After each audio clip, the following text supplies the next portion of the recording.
दोस्तों इस वीडियो में मैं आपको जो बताने जा रहा हूँ ये इन्फॉर्मेशन अगर आप अपने पास रखते हुए अगर रिकवरी एजेंट से बात करेंगे तो हो सकता है कि वो आगे से आपके घर पे या आपके आसपास नज़र भी ना आए।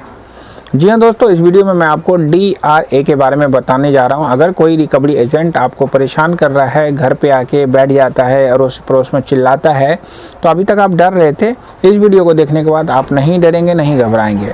तो वीडियो को अंत तक देखिएगा, आपको बहुत अच्छी इन्फॉर्मेशन मिलने वाली है। मैं हूं अब्दुल और आप देख रहे हैं।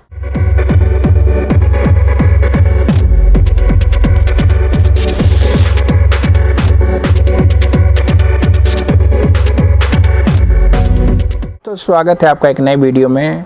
और आप अगर आज इस वीडियो को देखेंगे तो रिकवरी एजेंट जो आपको बोलते हैं कि हम ये सेक्शन लगा के आपको परेशान कर देंगे, सैलरी होल्ड कर देंगे, या फिर आपके घर पे आके बैठ जाते हैं, 1 घंटा 2 घंटा आपके काम पे आके आपको परेशान करते हैं, तो आप उन सब को लेकर जो अगर परेशान होते हैं तो आपको क्या बात करना है। दोस्तों सबसे पहले आपको मैं बता दूं कि DRA एक सर्टिफिकेट होता है जिसका DRA का फुल फॉर्म होता है डेट रिकवरी एजेंट। जैसे आपने सुना होगा कि अगर कोई LIC एजेंट बनता है तो उसको IRDA का एग्ज़ाम क्लियर करना पड़ता है, कोई अगर म्यूचुअल फंड का एजेंट बनता है तो उसको NISM का एग्ज़ाम क्लियर करना पड़ता है। इसी प्रकार अगर किसी को रिकवरी एजेंट बनना है तो उसको DRA का एग्ज़ाम क्लियर करना पड़ता है। इस एग्ज़ाम को क्लियर करने के बाद उसको एक सर्टिफिकेट मिलता है, रजिस्ट्रेशन नंबर मिलता है, और फिर वो रिकवरी किसी कंपनी में कर सकता है या फिर खुद का भी ठेका लेके काम कर सकता है। दोस्तों आप लोगों को जैसे मैं बताता हूं कि रिकवरी एक ऐसा काम है जिसमें आपको सैलरी भी मिलती है और कमीशन भी मिलता है, और बहुत अच्छा खासा कमीशन मिलता है, क्योंकि लोगों को अवेयरनेस नहीं होता है और लोगों को डरा के धमका के ये लोग पैसे की रिकवरी करते हैं। उनमें उनको 5 से लेकर 10% तक का कमीशन मिल जाता है। आप खुद सोचिए कि अगर किसी का कोई 1 लाख रुपए लेके बैंक को देता है और उसको 10,000 मिल जाए तो कौन ना इस काम को करना चाहेगा। तो DRA exam Indian banking association DRA का कोर्स करवाता है, और उसमें आप लोगों को जो कोर्स करते हैं उनको ये बताया जाता है कि भाई RBI की गाइडलाइन ये है और आपको रिकवरी ऐसे ऐसे करनी है। अब जब DRA का जिसके पास सर्टिफिकेट हो जाएगा या रजिस्ट्रेशन हो जाएगा तो उसको तो ये पता होगा कि भाई RBI की गाइडलाइन क्या है, रिकवरी करने के क्या तौर तरीके हैं, और बैंकों के हम रिप्रेजेंटेटिव बनते हैं तो हमें कस्टमर से कैसे बात करना है। तो वो बिल्कुल तौर तरीके से आपसे बात करेगा, आपकी परेशानियों को सुनेगा। लेकिन जिसने DRA का कोर्स नहीं कर रखा है, उसको कुछ भी नहीं पता है, बस उसको तो काम मिल गया, वो जाके अपनी दादागिरी से पैसे रिकवर करने की कोशिश करेगा, तो वो एक अनऑथराइज पर्सन हो जाता है।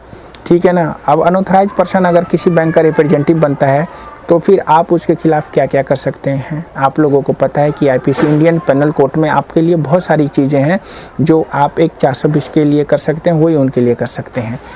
तो आपके पास अगर कोई एजेंट अगली बार आए और आपको बोले कि मैं फ़लाना बैंक के बिहाफ से आया हूँ, आपको आज पैसे नहीं दोगे, मिनिमम ड्यू नहीं दोगे, मैं सेटलमेंट नहीं करूँगा, मैं घर पे बैठूँगा, आज मैं लेके जाऊँगा, पड़ोस में चिल्लाऊँगा, मैं तुम्हारी इज्जत ख़राब कर दूँगा, मैं तुम्हारी सैलरी कट करा दूँगा, मैं तुम्हारा अकाउंट होल्ड करा दूँगा, तो ये सारी बात तो आप उनकी सुन लीजिए, उनको बोलने दीजिए।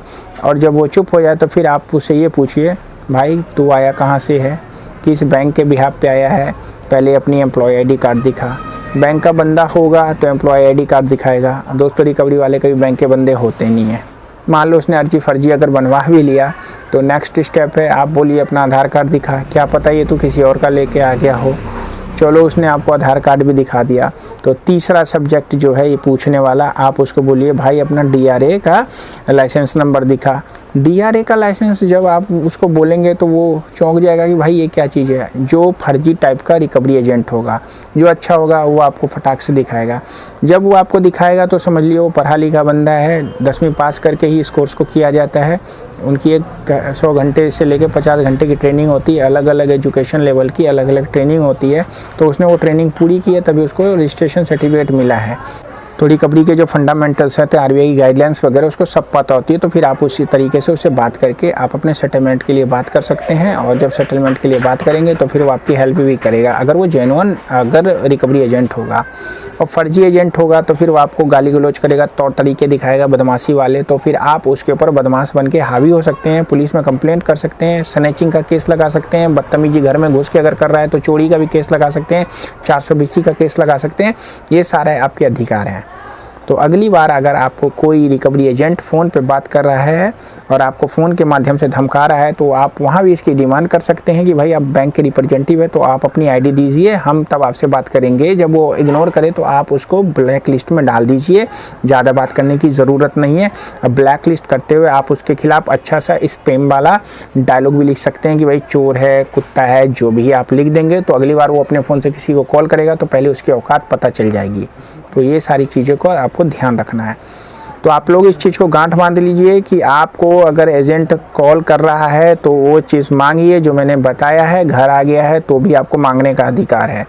दोस्तों, आरबीआई की गाइडलाइन रिकवरी को लेकर क्या है आप लोगों को नहीं पता है तो इस व्हाट्सएप में आइए, मैं आपको बताऊंगा कि आपके क्या अधिकार है और क्या कर्तव्य है। दोस्तों, क्रेडिट कार्ड, पर्सनल लोन से रिलेटिव कोई भी क्वायरी है वो भी सवाल आप यहाँ पे रख सकते हैं। सेटलमेंट करवाने में आपको दिक्कत हो रही है तो आप मेरे माध्यम से भी आप अपना सेटलमेंट करवा सकते हैं। दोस्तों, मामूली सी फीस पे मैं आपको सेटलमेंट की सर्विस प्रोवाइड कर रहा हूँ, जिसमें आपको मैं बताऊँगा कि आप अपने सेटलमेंट को कम से कम अमाउंट में कैसे कर सकते हैं। आप हमसे कंसल्टेंसी भी ले सकते हैं और चाहे तो आप हमसे करवा भी सकते हैं। तो आशा करता हूँ आपको वीडियो में जो मैंने बात बताई है DRA की आपको समझ में आई होगी। तो अगली बार जब कोई एजेंट आए तो सबसे पहले आप उससे पूछिए भाई कहाँ से आया है, आधार कार्ड दिखा, ID कार्ड दिखा, दोनों दिखा दे तो अपना DRA का रजिस्ट्रेशन नंबर दिखा, फिर देखिए वो कैसे भागती गली से निकलेगा। आशा करता हूँ वीडियो अच्छी लगी। चैनल पर नए थे तो चैनल को सब्सक्राइब करिए, बेल बटन दबाइए ताकि आपको आने वाली वीडियो सबसे पहले नोटिफिकेशन से मिलती रहे। मिलता हूँ फिर नेक्स्ट वीडियो में, तब तक रखिए अपने सेहत का ख्याल, क्योंकि जाना है तो जहान है। सी यू, बाय बाय।